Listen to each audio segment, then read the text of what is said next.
Blackstone Audio presents The Time of Their Lives, the golden age of great American book publishers, their editors and authors, by Al Silverman. The dedication reads, For Rosa, with Love. And Yet the Books, by Czesław Miłosz.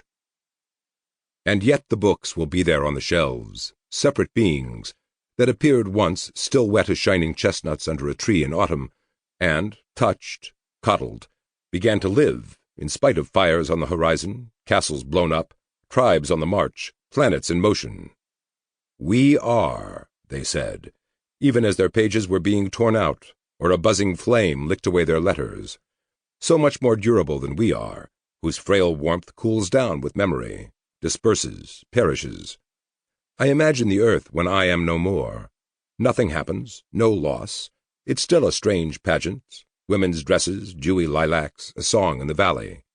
Yet the books will be there on the shelves, well-born, derived from people, but also from radiance, heights.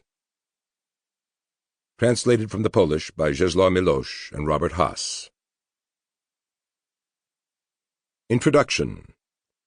In May 2003, my wife Rosa and I were packing our belongings, preparing to move from our house in the country, where we had spent 38 happy years, to an apartment in New York City.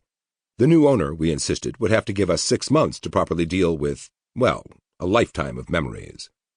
So there we were, up in our lavishly disordered attic, where we once saw a raccoon walking away from us with a snarl on his face, as if we were intruding in his house.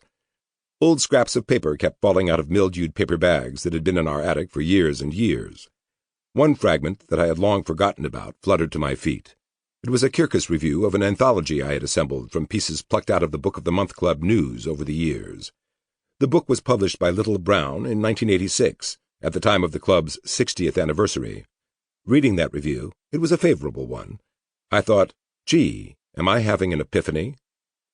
Several friends over these late years of my life, wanting to see me toiling again, had suggested that I write a memoir. Well, I never wanted to write a memoir.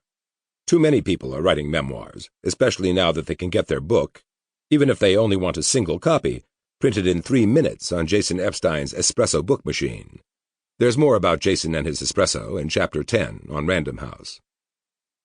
As we went on stripping our attic, I attacked a group of magazines that I would definitely take with me to New York. Over the years, I'd collected first issues of magazines, final ones, too, when ill fate struck.